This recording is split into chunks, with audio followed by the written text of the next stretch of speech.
Excellencies, Highnesses, ladies and gentlemen, it is an honor for me to be able to contribute to the debate on Vision 2040 for Oman, and in particular, to see the role of the private sector in the years ahead. To do that, it is useful to cast a glance backward and see where Oman came from and where Oman finds itself today.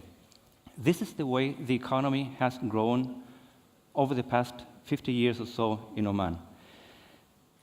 This is the point where His Majesty took over in 1970.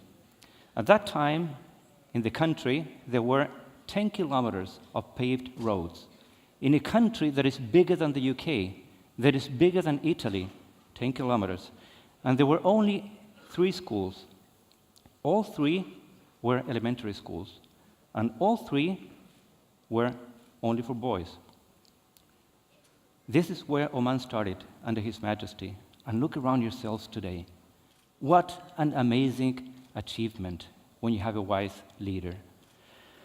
And growth has been continuous. Most of the dips have been caused by external factors. You see, the first one there was caused by the global financial crisis. The second one, when the oil price collapsed. This has been a great success story, and it has been led by the government. The government has been the largest investor in infrastructure and in the provision of services. It is true, though, that the private sector was the one that built the infrastructure, but always as a contractor to the government. So this is not a bad model. Many successful economies have followed a similar model. When you have a wise government, it can work wonders. If not, think about it. Oman has far smaller oil and gas resources than many countries in the region or around the world. Venezuela was mentioned yesterday, for example. So this is a good model, but it has some limitations. There comes a moment where the government cannot be the sole engine of the economy for a country. You can create only so much infrastructure. At some point, you have to begin to extract value out of it. At that point, the private sector has to take over. Second limitation is that even though it has been so successful, there are some side effects that are not so good. For example, the private sector in Oman is very dependent on the government. The government, in turn, is still very involved in economic activity, in business. And despite so many decades of working side by side, a lot of incomprehension was detected between the private sector and the government sector. So we're going to look closely into each one of these 3 elements in turn. Private sector and government. The dependence of the private sector on the government is directly from the government and from state-owned enterprises for procurement, for investment, for business in general, but most importantly, also for payments. When the government has a financial squeeze and has to delay payments, the private sector suffers. Second, the widespread dependence of the private sector on the government is so great that if you remove from the picture all the companies that have a heavy dependence on the government, there's not much left but traders and small companies. There are some notable exceptions. For example, Oman's first multinational company and some other ones. But in general, what remains are traders and small companies. And traders, by definition, do not create much added value. For example, if a company here imports a vehicle and sells it to a local consumer, it's not really creating value. And that leaves us with a private sector that it is a bit weaker than it could be in terms of creating value. And to take the example of Professor Hausmann yesterday, the private sector here doesn't have too many letters to build words and to build many words or more complex words. And value creation is very closely associated with innovation. So it is interesting to have a look at the position of Oman in terms of the company's capacity to innovate. This index was created by the World Economic Forum.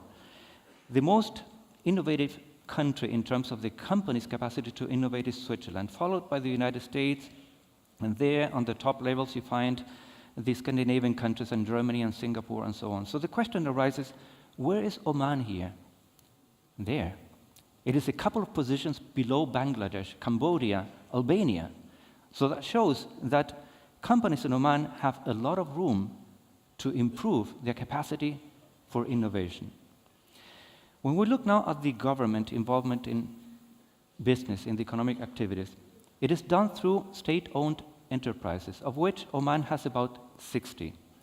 So it is useful to have a look at the reasons why any economy in the world would have for setting up state-owned enterprises.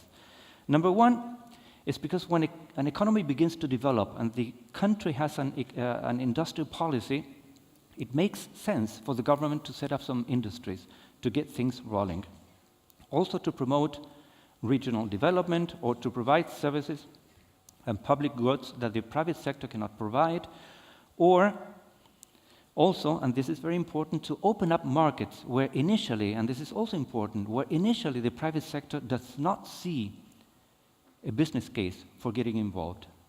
But the key point of all of this is when you reach these goals, the state-owned enterprises should exit the market, meaning that when you define the goals for these companies, the goal should be made public because the public is the ultimate shareholder of these companies.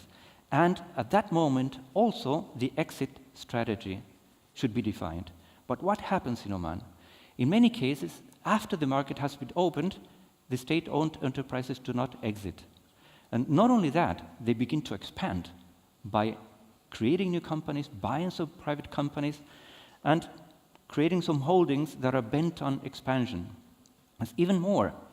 Sometimes they look around and they see some area of economic activity that has been performed so far only by the private sector. And they smell good business there and they say, well, we want a piece of the action. And they get into that business as well. And the problem is that the state-owned enterprises are in a way an extension of the government. And they compete with the private sector. They crowd it out of some economic activities. And that is one of the reasons behind the miscomprehension between the private sector and the public sector that we mentioned. So to find out the dimensions or the type of miscomprehension that we found, back in 2013, a survey was conducted in Oman. And we're going to show you the results with a bit of humor. This is what the private sector was saying back then. The government doesn't know what we're going through.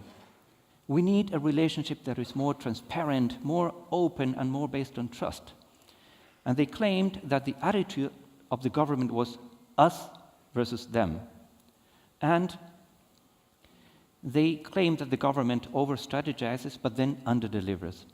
On the government side, they were casting doubt on the necessity of having PPP projects, public-private partnerships, exactly the type of projects that bring both sectors together. They also saw themselves, the government, as the protectors of the citizens against the private sector.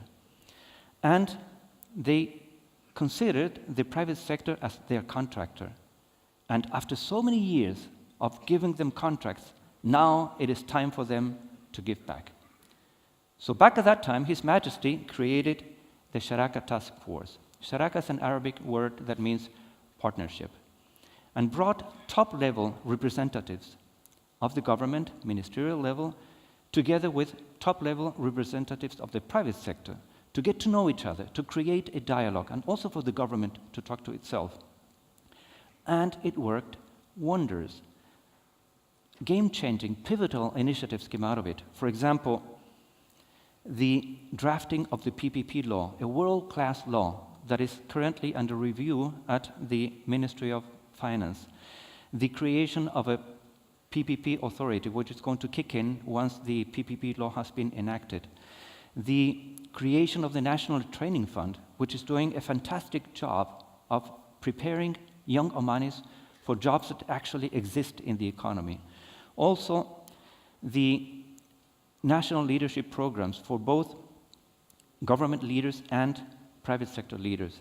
The two waves of improvement of the ease of doing business in the country. This is an ongoing process. The National Youth Program for Skills Development, and also the Oman Business Forum, which is expanding the scope of action of the Sharaka. So this has been taken care of, and this is working well. And this is where Oman came from, and where Oman finds itself today. So what happens when we look forward? What do we see? We see two big opportunities. One of them is a lot of young people. Young people bring energy and vigor to any economy. They bring ideas, and this revolution happening now, it is your revolution. Young people of Oman, this is your revolution. Make it yours. And the second one is a big technological revolution, the one that is being called the Fourth Industrial Revolution, which is going to offer Oman a chance to leapfrog. It's going to offer the private sector more letters with which to build more words, more complex words. It is also going to offer opportunities for women, because you can work from anywhere, from your local Starbucks, from your home. But these two big opportunities are, at the same time, big challenges. Because all of these young people, or the greatest majority of them, we're talking about 30,000 to 50,000 young people entering the labor market every year, need to be employed mostly in the private sector.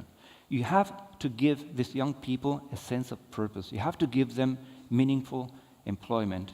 And that means that youth has to become the focal point of economic and social policy making in Oman for the next 10 years, 20 years, 40 years. Second, this unfolding technological revolution is going to upset the labor market, the very labor market where we want to bring all of these young people. We don't know exactly what is going to change, because we human beings tend to underestimate the effects of technological changes in the short term, but underestimate them in the long term. So we overestimate in the short term and underestimate in the long term. Think internet, think social media. So these are big challenges, and neither the government nor the private sector on their own can tackle them. They need each other. So that means they have to rebalance their relationship. Like all industrial revolutions in the past, this one is going to be driven by the private sector. So that means that the role of the government sector has to change. Now the government's role is to make it possible by creating the right regulatory environment to make it possible for the private sector to become the main motor of the economy. So that means the mentality has to shift both in the government sector and in the private sector.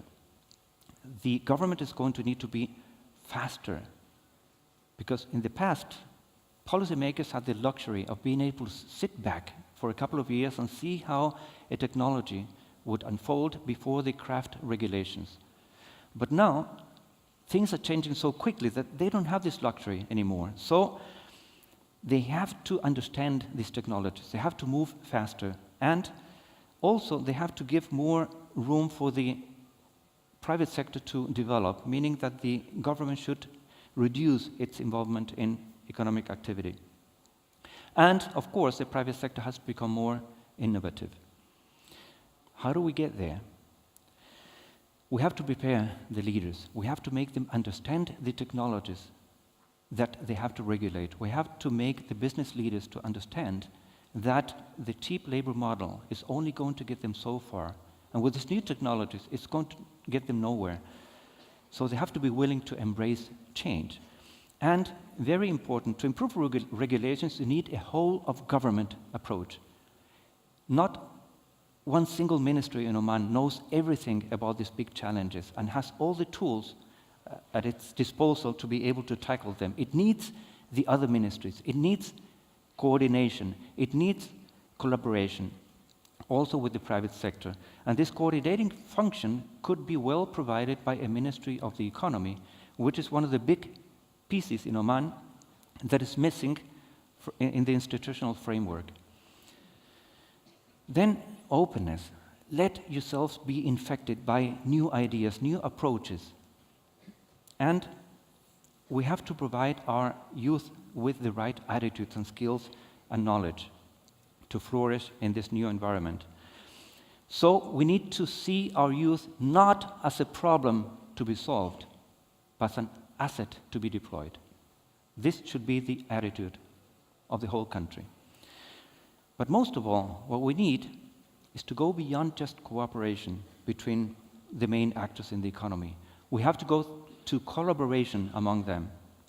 But wait a minute, is it cooperation, collaboration, more or less the same thing, different words? What's the difference? Well, there is a difference. It's not very big, but it's significant. If somebody says, I need to dig a hole, and I said, here, you can use my shovel, that's cooperation. But if the person says, I need to dig a hole, and I say, here, I'll give you a hand, that's collaboration. Coming from co, meaning with, and labor, meaning work. Work with, to work together. That's what we need. When the government sees the private sector trying to become the main motor of the economy, the attitude of the government should be, how can we help you? When the private sector sees these thousands of young Omanis looking for minimum employment, the attitude of the private sector must be, how can we help you? When the education and training systems see the government and the private sector trying to make this Vision 2040 a reality, the attitude must be, how can we help you? We are all on the same boat, and only by working together, by collaborating, by going in the same direction, are we going to be able to move forward with confidence to accomplish the very ambitious goals that the country has set itself for 2040. Thank you so much.